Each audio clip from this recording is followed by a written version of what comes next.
Maayong hapon, Negros. Ini ang Digicast Negros X. Ang nagapanguna nga napulo ka mga balita sa isla sa Negros ang amo ni gadulong sa inyo. Update ninyo kami via Facebook, YouTube, kag sa KCAT Channel 11. Kag subong mabatian na kami sa FM station nga 91.1 FMR Bacolod. Kag yari ng top 10 nga mga balita sa Negros subong nga adlaw. 37 na tanan ka mga eskwelahan sa Negros Occidental aprobado para sa face-to-face classes. Isa ka persona nga nadalman sa isabong, gipatawagan pulis kay nagtuyo manaklas ang pader sa isa ka subdivision. Mag-utod na tumba sa motor, magulang patay matapos manapakan sa truck. Sospek sa pagpatay sa isa ka panday sa Vista Alegre, nagsungka kag nagpanginwala sa krimen. Kag sa good vibes, aspin nga halin sa dog pound sa Bacolod, karon ara na sa Canada. Inatanan sa Digicast Negros X. Sa number 10,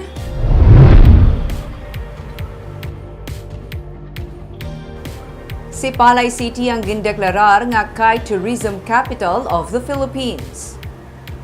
Antes ginsugura ng 8th Barangay Kite Festival sa 21st Charter Anniversary sa Pasay City, ginparada anay ang mga borador antes ginpalupad. Nagkalain-lain ang shapes kag kolor sa mga entries kag mayara sang barungoy o kun flying fish kag iban pa nga mga kasapatan. Sa pagtakop sang festival, gindeklarar nga Kite Tourism Capital of the Philippines ang si Pasay City. Sang Kite Association of the Philippines pinaagi sa ila presidente nga si Orlando Ongkiko. Ang plaque ang ginbato ni Executive Assistant Praem Medjodia kag Supervising Tourism Officer Jeric Lacson nga nagtiglawas kay Mayor Maria Gina M. Lizares. Temporaryo nga nauntat sa sulod sang duha ka tuig ang Barangay Kite Festival bangod sang pandemic kag karon lang liwat nga nakapatigayon sang kompetisyon. Ang mga participants ang gikan pa sa nakilain-lain nga bahin sang probinsya.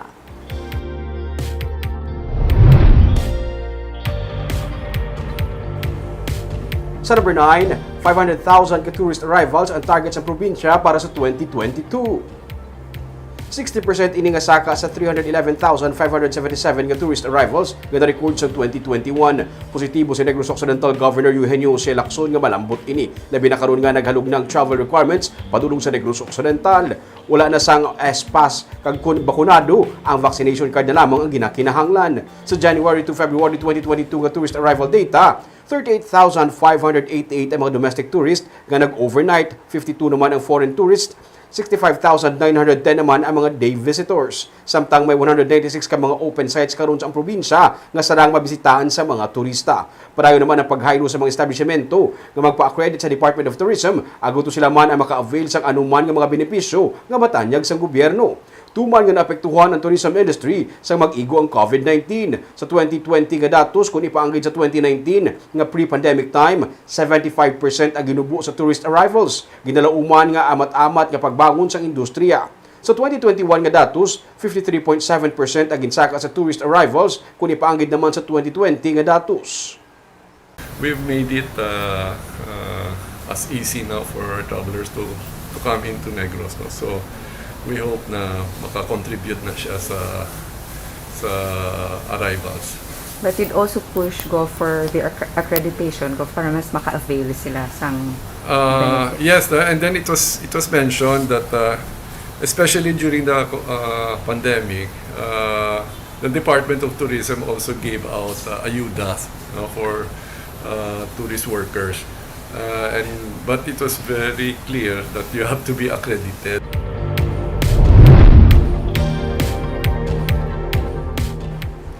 Sa number 8, 27 ang active cases nga na-record sa nga probinsya sa April 5 nga report sa Provincial Incident Management Team. Ini ang pinaka-manubo nga na-record nga active cases humalin sa mag-igo ang pandemic.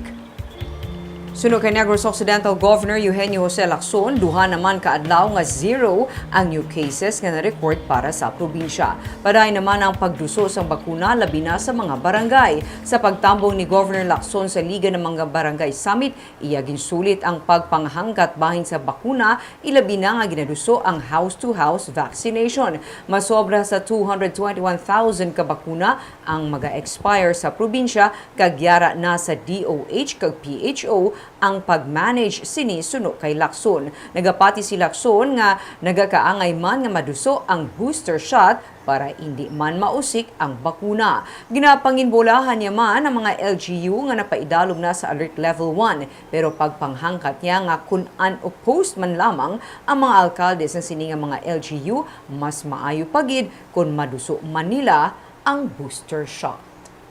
Some LGUs and even the national government did order, no? Pero nauna ang abot ang mga donated. And so, nagamit na. Okay? Now, nag-aabot at mga gin-order na, tiyan mo to, naulahi. So,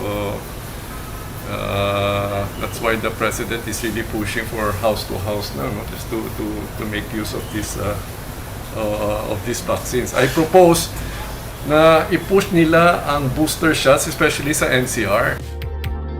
Sa number 7,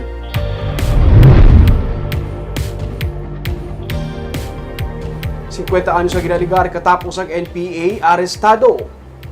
Arestado ang 50 anyos ka babae nga ginaligar katapos ang New People's Army paagi sa joint operations ng Army kag kapulisan sa Barangay Budlasan sa Canlaon City. Ang naaresto amo si Nelfa de Lima ukon alias Dene nga katapos ang CN1 kag branch secretary man sang amo nga hanay sang NPA.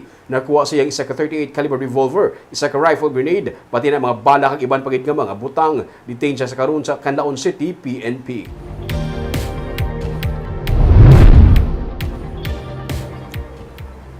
Sa number 6, suspect sa pagpatay sa panday sa Vista Alegre sa Bacolod City ang nagsungka, pero iyagin panginwala nga siya ang nagpatay sa biktima.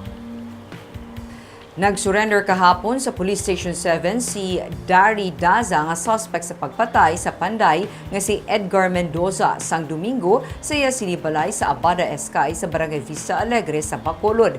Pero sa iya nga pagsungka, ginpanginwala ni Daza ang pagpatay kay Mendoza. Suno kaya Captain Elmer Bonilla, ang hepe sa Police Station 7, ginpahayag ni Daza nga siya ang nagatubang sa otoridad agud iklaro nga wala siya sang kahilabtanan sa pagpatay sa iya kaingod balay. Pero si Bonilla nagsiling man nga madamo sila sang naistorya nga mga saksi nga nakakita kay Daza nga amo ang naglutuhang kay Mendoza. Dugay na nga away ang damlag pa ginpahayag sa PNP nga motibo sa pagpatay sa biktima. Kaso nga murder ang ila ipasaka bato kay Daza subong nga adlaw.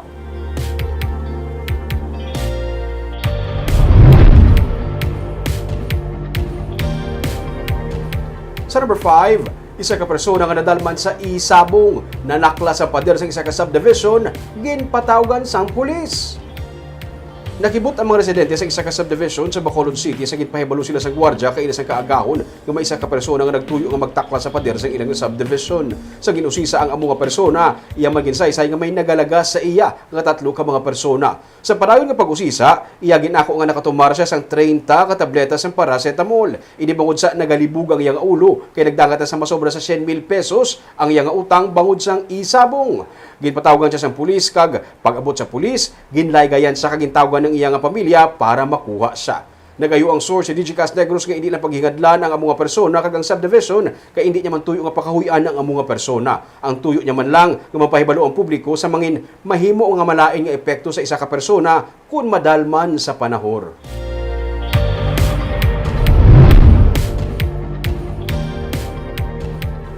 Sa number 4, mag-utod na tumba sa motor, magulang nalapakan sang truck patay. Patay ang 25 anyos nga si Richard Eroho matapos mahulog sa motor nga ginadala sang iyang manghod kag malapakan sang truck sa highway sa Barangay Dangkalan, Banwas ang ilog sang kahapon. Sa investigasyon sang PNP, yara sa pareho nga lane ang truck kag motor kag sang maglabay na sa kurbada nga bahin sang dalan, nag-overtake kuntani ang motor suno sa pulis apang naalang-alang ini. Pagbalik sa lane na bunggo sa goma sang truck ang motor kag natumba. Nalapakan sang nagadalagan nga truck si Iroho nga gintunaan sang iya kamatayon. Pilaso naman ang iya manghod nga si Rodel nga natumba man sa motor. May initial settlement naman suno sa pulis sa pamilya sang biktima kag sa driver sang truck.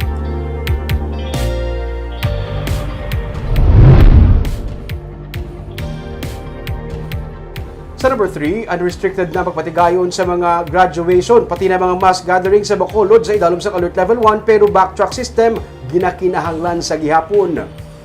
Pwede na makapatuman sa graduation ceremony ang mga burutuan kag unrestricted naman ang mga mass gathering kag events sa idalom sa Alert Level 1 sa Bacolod City. Pero sunod sa kay Dr. Edwin Miraflor, OIC sang City Health Office, kinahanglan gihapon ang hugot kapag patuman sa minimum health protocol kag ang backtrack system requirement ilabi na sa mga indoor activities kag events. Patag ni Miraflor nga magluwasan na tukod nga backtrack ordinance, importante ang contact tracing measure para mapunggan ang paglaptas ang COVID-19 bisan mahalog na ang travel restrictions sa syudad. Nagapahanumduman ang opisyal sa Bacolod Emergency Operations Center sa mga organizers sa mga events lakip na mga campaign sorties nga dapat sa gihapon sila mag-coordinate sa EOC kag sa barangay para sa monitoring kag pagpasiguro nga naka-face mask kag ginapatuman ang social distancing sa kasubong nga mga aktibidad. Sa number 2,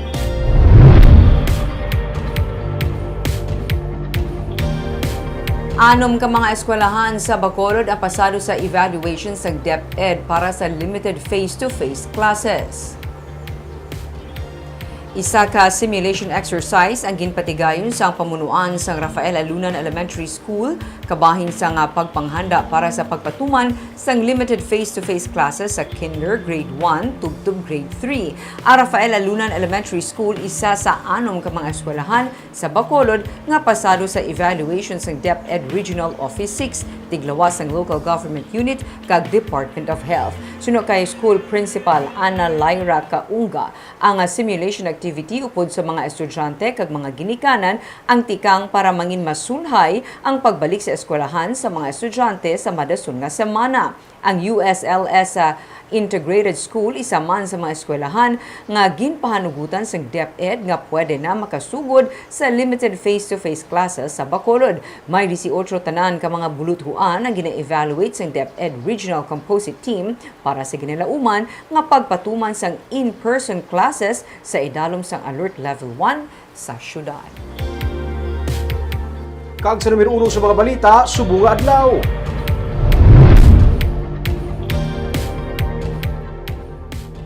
Dugang nga 13 tanan ka mga eskwelahan sa idalom sang DepEd Negros Occidental ang inaprubahan para sa limited face-to-face classes.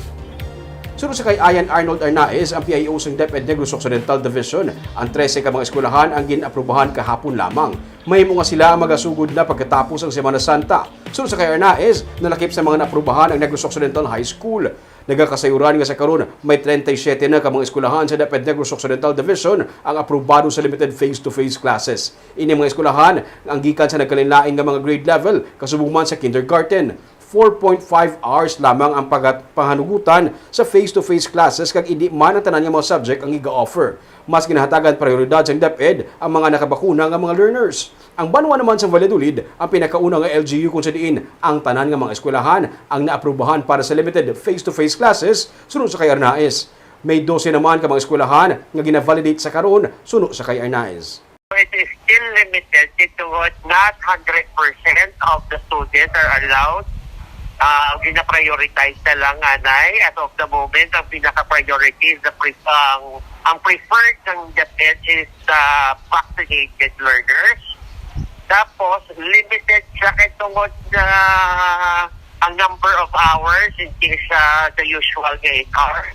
4.5 lang ang oras nila sa eskwelahan.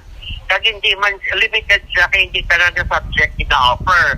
It is most essential lang kita dahil nga ang mga competencies na very important ang ginatudlo.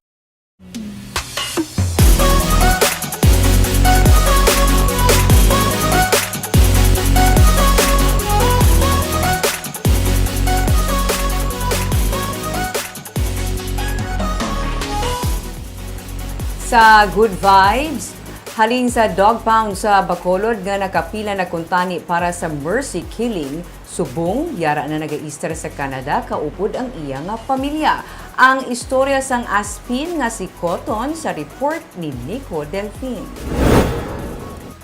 Halos wala na sang balahibo ang aspin nga si Cotton sang rescue sa mga volunteers sang Potion Project sa Bacolod City Dog Pound. Suno kay Malu Perez, founder sang Potion Project, isa si Cotton sa mga nakapila para sa mercy killing sang February 2021. Pero makaligad sang pila ka mga binulan sa sulod sang Balay Potion sa Barangay Granada, malimpyo kag makaulumol na si Cotton.